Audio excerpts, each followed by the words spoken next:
ठीक है, शुरू करते हैं। तो मैं आपको एक कॉन्सेप्ट दे रहा हूं फ्यूडल लॉर्ड का। आपने सुना होगा ना, फ्यूडल लॉर्ड्स। फ्यूडल लॉर्ड्स को समझने के लिए हमको समझना पड़ेगा फ्यूडल सिस्टम। और जब आप फ्यूडल सिस्टम समझ लेंगे तो आपको समझ में आएगा मर्चेंट्स किसको बोलते हैं। क्योंकि मॉडर्न हिस्ट्री है तो मॉडर्न हिस्ट्री में ये कुछ ऐसे कॉन्सेप्ट हैं जो आपको समझने की ज़रूरत है। वैसे देखने में तो बड़े आसान से लगते हैं, बट ये एक पूरी एक व्यवस्था है जो आज तक चली आ रही है। ठीक है, तो फ्यूडल सिस्टम जो है इसका डेवलपमेंट हो रहा है यूरोप के अंदर। यूरोपियन कॉन्सेप्ट है। यूरोप में क्या हुआ, आप सब लोग जानते हैं कि रोमन एम्पायर, दो रोमन एम्पायर थे, वेस्टर्न रोमन एम्पायर और ईस्टर्न रोमन एम्पायर। तो 12th सेंचुरी के करीब western Roman empire almost collapse हो गया, ऑलमोस्ट कोलैप्स हो गया। इवन एक समय तो ऐसा भी आ गया 13th सेंचुरी में, 1250 से लेके 1275 के बीच में वेस्टर्न रोमन एम्पायर में कोई एम्परर नहीं था। तो ऐसी स्थिति में जब किसी भी सोसाइटी में कोई सेंट्रल गवर्नमेंट नहीं होगी, कोई रूल्स रेगुलेशन फॉलो करवाने वाले नहीं होंगे, तो क्या होता है, सोसाइटी में क्योस फैल जाता है। वही क्योस फैला है जब रोमन एम्पायर कोलैप्स हो गया। तो यूरोपियन सोसाइटी में क्या हो, जो ताकतवर लोग थे, गूंस थे, रॉबर्स थे, जिनके अंदर मसल पावर थी, जिनके पास और तरीके की पावर थी, जो सोसाइटी में पावरफुल थे, दे have started exploiting the peasants down in the society. Society में सबसे निचले स्तर पर जो लोग खेतों में काम करते थे उनको उन्होंने दबाना शुरू किया। तो अब हुआ क्या कि सपोज गूंस रॉबर्स पहुंचते थे, ऐसे समझिए जैसे आप हैं, किसान हैं, पीजेंट हैं आप, और आप अपने खेतों में काम कर रहे हैं। अचानक से कुछ पावरफुल लोग आपके पास आते हैं और आने के बाद आपको डराते हैं, धमकाते हैं, कुछ आपसे ले जाते हैं, दूसरे दिन फिर आते हैं, तीसरे दिन फिर आते हैं। ये प्रैक्टिस स्टार्ट हो जाती है। तो एक समय के बाद आप उनके सामने हाथ जोड़ते हैं कि हमें माफ करिए, हम क्या कर सकते हैं। तो ऐसे में क्या होता है कि आप चूंकि खेतों में प्रोड्यूस कर रहे हैं कुछ ना कुछ, उस प्रोड्यूस का एक शेयर उनको देने लगते हैं। ठीक है, वो शेयर उनको जाने लगता है और शेयर के एवज में वो आपको अब हैरेस नहीं करेंगे, आपको एक्सप्लॉइट नहीं करेंगे, बल्कि और उस तरह के कोई और रॉबर सोसाइटी में उनसे बचाएंगे आपको। तो आप बन जाते हैं उनके सर्फ और वो बन जाते हैं आपके लॉर्ड। राइट, मतलब ये खेत आपका है, इस पर आप काम कर रहे हैं। यूरोप की बात कर रहा हूं, इस पर आप काम कर रहे हैं खेती, लेकिन कोई रॉबर आता है, वो आपको डराता धमकाता है और ये लैंड वो ले लेता है। और चूंकि आप इस पे काम कर रहे हैं तो आप इस बात पे ये तय हो जाता है कि आप जो प्रोड्यूस करेंगे वो प्रोड्यूस इसको दे देंगे, उसका एक हिस्सा इसको दे देंगे। ठीक है, तो आप कहलाएंगे सर्फ। इनको इन्हीं को विलेंस भी कहा जाता है, विलेंस टर्म भी दिया गया इन्हीं को। ठीक है, और जो ये ऊपर रॉबर्स आपके ऊपर आए हैं, जो गुंडे आए हैं, जो पावरफुल लोग आए हैं, मसल पावर, ये हो गए आपके लॉर्ड। ठीक है, अब क्या होगा, इस लॉर्ड से भी बड़ा कोई लॉर्ड होगा, इस लॉर्ड से भी बड़ा कोई पावरफुल आदमी होगा। वो पावरफुल आदमी आकर के इसको कैप्चर करने की कोशिश करेगा, तो उस पावरफुल आदमी का ये सबॉर्डिनेट हो जाएगा। अब लेकिन इसके पास प्रोड्यूस तो कुछ है नहीं, तो ये उससे ये कहेगा अपने ऊपर वाले से कि भाई देखिए, हम आपको प्रोड्यूस तो नहीं दे पाएंगे शेयर, लेकिन हम आपको मिलिट्री असिस्टेंस दे देंगे। ठीक है, जब कभी जरूरत पड़ेगी तो हम आपको मिलिट्री असिस्टेंस दे देंगे। तो इस प्रकार क्या होता है कि नीचे लेवल पर पीजेंट है। मैं इसको एक उस डायग्राम से भी समझाता हूं आपको।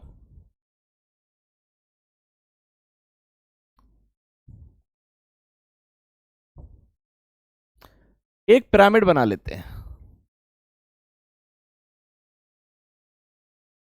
ठीक है। अब यहां पर सर्फ या इनको पीजेंट या कोई भी नाम देंगे आप, जो नीचे खेतों पर काम कर रहे हैं, ये वो लोग हैं। इनको आकर के सबऑर्डिनेट कर लिया किसी एक पावरफुल व्यक्ति ने, ठीक है। तो ये, इसको हम सपोज एक नाम दे देते हैं L1, और L1 को सबऑर्डिनेट कर लिया किसी L2 ने, और L2 को सबऑर्डिनेट कर लिया L3 ने। ये प्रोड्यूस कर रहा है नीचे सर्व, ये अपने प्रोड्यूस का कुछ हिस्सा इसको दे देगा। उसके एवज में L1 की जिम्मेदारी ये है कि वो इस किसानों को हैरेस नहीं करेगा, इनको कोई और हैरेस करे तो उससे इन्हें प्रोटेक्ट करेगा, ठीक है।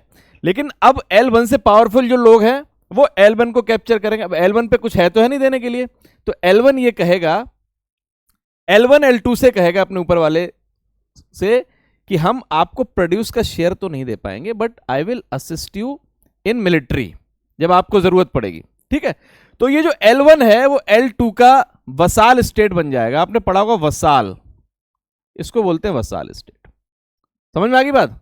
तो L1 L2 का वसाल हो गया। अब एक से एक पावरफुल पड़ा है, उससे बड़ा गुंडा, उससे बड़ा गुंडा, उससे बड़ा रॉबर, उससे बड़ा डकैत। तो L2 किसका वसाल बन जाएगा? L3 का। बन जाएगा नहीं बन जाएगा? राइट। और इस तरह L4 और इस तरह टॉप पर पहुंचते पहुंचते आप देखेंगे तब तक चलते जाएंगे जब तक किंग नहीं आ जाएगा, ठीक है। अब ये जो L1 है, जो इसका L2 का वसाल है, ये बेसिकली क्या हो गए? ये छोटे छोटे लॉर्ड हो गए। ये लॉर्ड हो गए इनको लॉर्ड कहा गया। L1 का लॉर्ड L2 हो गया, L2 का लॉर्ड L3 हो गया। इस तरह ये पूरा फ्यूडल लॉर्ड का एक सिस्टम डेवलप हो गया, फ्यूडल सिस्टम डेवलप हो गया, ठीक है। तो फ्यूडल सिस्टम में यह बात ध्यान रखने वाली है कि नीचे, अब आप देखिए ऐसे कई फ्यूडल सिस्टम किसी सोसाइटी में बन गए होंगे यूरोप में, है ना। अब सारे सिस्टम के ऊपर कौन? ऊपर किंग हो गया, तो किंग के नीचे बहुत सारे फ्यूडल लॉर्ड्स हो गए, फिर उन फ्यूडल लॉर्ड्स के नीचे उनके वसाल हो गए, फिर उनके वसाल, इस तरह की एक व्यवस्था चली। सफर कौन कर रहा है सोसाइटी में? ये खाली जो नीचे के बेस पे जो लोग हैं, पूरे सिस्टम को, पूरी सोसाइटी को प्रोड्यूस ये कर रहे हैं। पूरी सोसाइटी का वजन जो है इन सर्फ्स के ऊपर है। फ्यूडल लॉर्ड आपस में लड़ रहे हैं, वो उनका फाइटिंग नहीं है तो ईटिंग अम्यूजमेंट है उनका, शिकार पे चले अम्यूजमेंट, क्योंकि काम तो करना नहीं पड़ रहा है उनको। तो ये आप देखोगे जैसे जैसे पिरामिड ऊपर सकरा होता चला जा रहा है तो टॉप पर तो लोग कम हैं।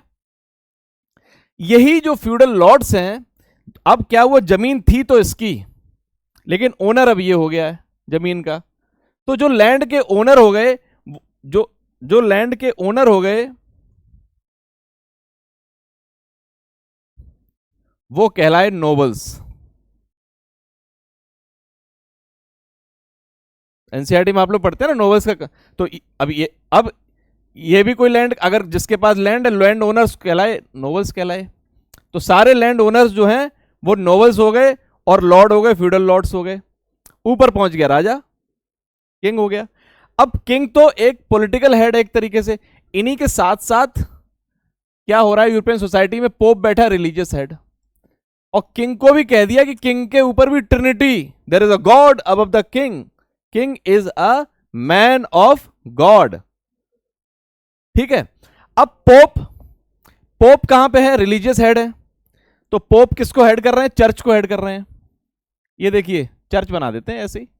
तो चर्च का सबसे रिलीजियस हेड पोप हो गया, और पोप के नीचे उनके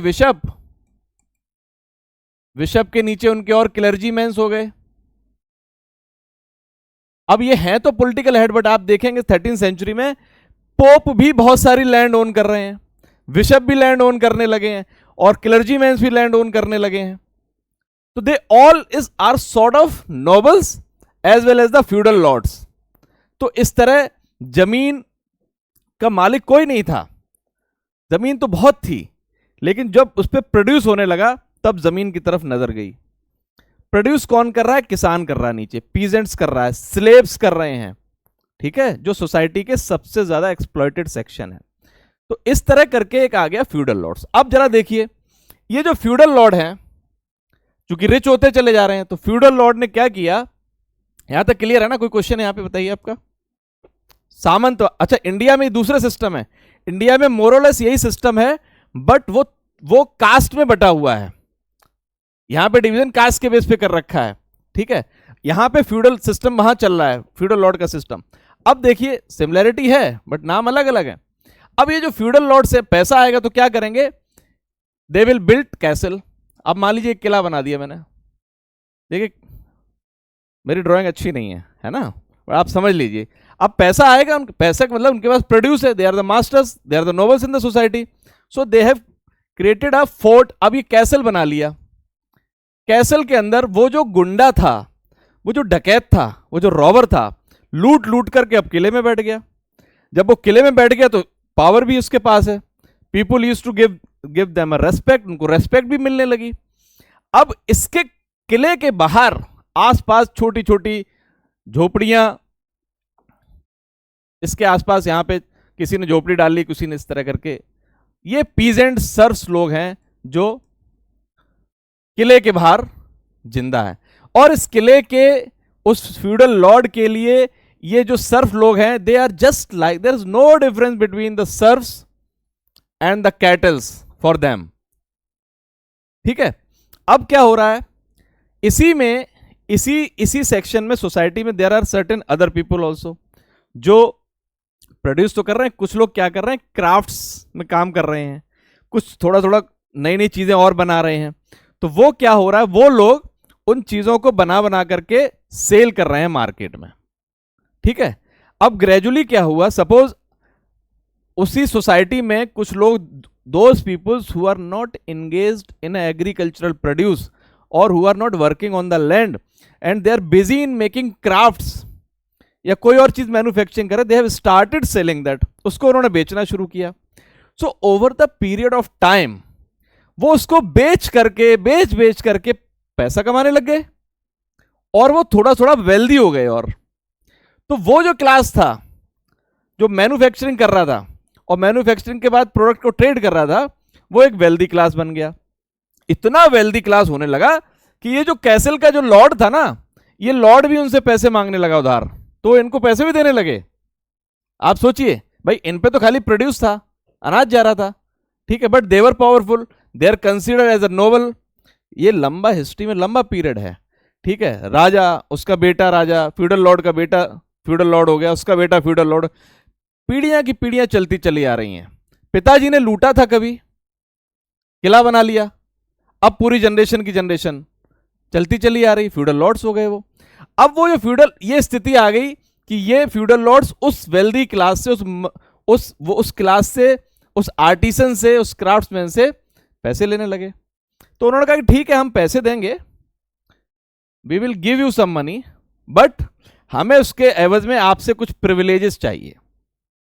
उन्होंने कहा भाई क्या प्रिविलेज चाहिए? उन्होंने कहा देखो, आप हमसे पैसा ले लो, लेकिन हमें प्रिविलेज ये दे दो कि हम अपने घर बना लें, हम अपना टाउन बसा लें, ठीक है। तो उन्होंने कहा ठीक है। और ये क्या हुआ कि इस क्लास ने अब धीरे धीरे टाउन्स बनना शुरू हो गए। सिटी और टाउन्स का कॉन्सेप्ट ऐसे ही आता है ना। टाउन्स कैसे बने होंगे? टाउन्स ऐसे ही बने। इस क्लास ने टाउन्स बनाए, और उन्होंने कहा कि हम जब टाउन्स बनाएंगे तो हम एसोसिएशन भी बनाएंगे अपनी। तो आप देखेंगे टाउन्स बने, टाउन्स में गिल्ड हॉल्स बने। गिल्ड क्या है? Guilds are a association of merchants. Guilds hall आपके एनसीईआरटी में मिलेगा आपको, गिल्ड हॉल। फिर आप देखते हैं कि शहरों, वो जो टाउन है उसके अंदर टाउन हॉल्स मिलते हैं आपको, टाउन हॉल, ठीक है। ये कॉन्सेप्ट वहीं से आया है, पैसे दे दिए लेकिन प्रिविलेजेस ले लिए।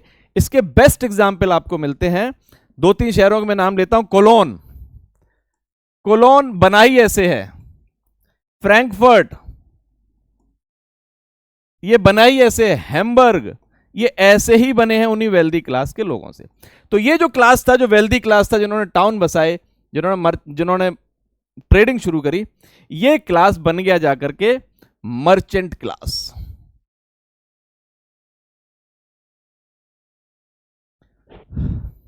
तो यहां से कॉन्सेप्ट आ गया मर्चेंट का। तो फ्यूडल सिस्टम में आप देखेंगे, feudal system is totally, you can see there that there is a gradation of classes in a feudal system.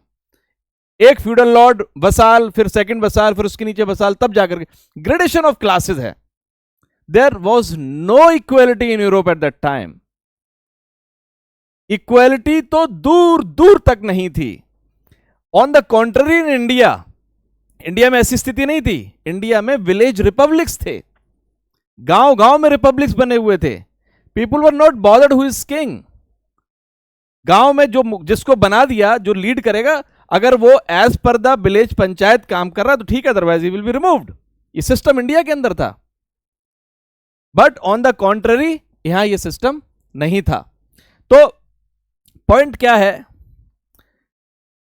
अब ये जो मर्चेंट क्लास है, यही ब्रिटेन में, यूरोप में, इसी क्लास को कहा गया बुर्जुआ। ठीक है, अब देखिए कितने क्लासेस बन गए। एक तो किंग आ गया टॉप पर, ठीक है, किंग के पैरेलल पोप आ गया। This is a different class. ये तो ऐसा क्लास था, इसको तो भगवान ही बताते थे कि भाई भगवान है, इनके आगे तो कुछ चलना नहीं था किसी का। उसके बाद एक क्लास आ गया आपका मर्चेंट क्लास, सॉरी मैं फ्यूडल लॉर्ड्स लिख देता हूं, फ्यूडल लॉर्ड्स आ गए एक क्लास। ठीक है, फ्यूडल लॉर्ड्स का एक क्लास मैंने बताया कि मर्चेंट क्लास निकल के आ गया।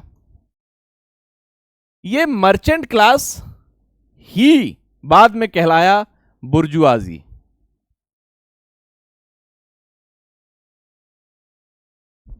ठीक है, बुर्जुआजी। और अब इसके नीचे जो जमीन पे काम कर रहे हैं, खेतों में जो काम कर रहे हैं, सर्वहारा, उनको कहते हैं प्रोलेटरियाट। यही प्रोलेटरियाट कौन है? यही कार्ल मार्क्स का सब्जेक्ट है। कार्ल मार्क्स इन्हीं की बात कर रहे हैं। तो आप देखेंगे कि सोसाइटी में, सोसाइटी के पूरा वेट जो है वो इनके प्रोलेटरियाट्स के ऊपर है। So this was a feudal system in a European society. और यहां से मर्चेंट क्लास, यही मर्चेंट क्लास इतना बड़ा हो जाता है कि 16th सेंचुरी के लास्ट में एक कंपनी बना लेता है जो भारत में व्यापार करने के लिए आती है, ईस्ट इंडिया कंपनी। वो कंपनी क्या है? That was an association of the merchants. वहां के व्यापारियों ने एक कंपनी बनाई।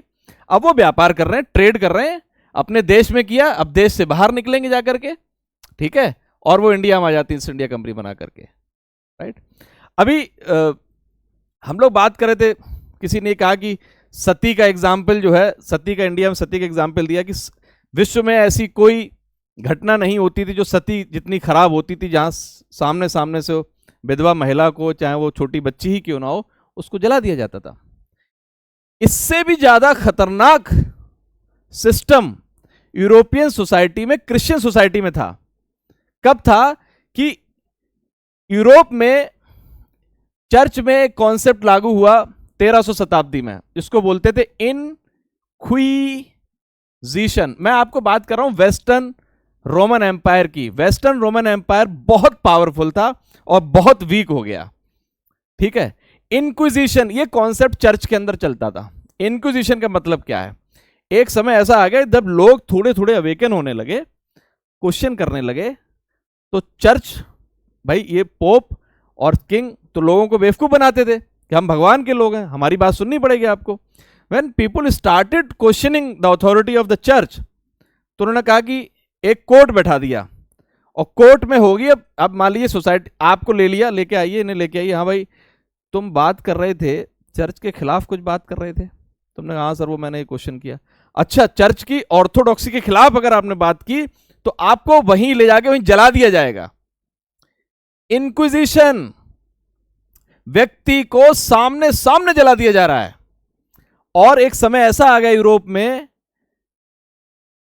कि इसी के आधार पर चर्च का कोई व्यक्ति किसी भी महिला को, किसी भी आदमी को पकड़ के जला दिया उसे। तभी तो अंधकार आया, तभी तो रोम कोलैप्स हुआ, तभी तो डार्क एज थी ना। डार्क एज होगी तभी तो रेनेसा आया है बाद में 15th सेंचुरी में।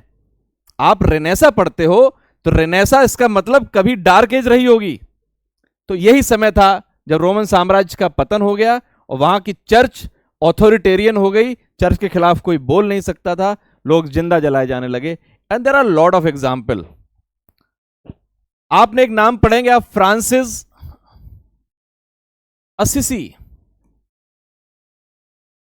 फ्रांसिस असिसी का एक फॉलोअर था professor Hus. He was a chancellor of Prague university. अब फ्रांसिस असिसी क्या थे? He was a rich man. मैं ऐसे ही आपको एक बता देता हूं। He was a rich man.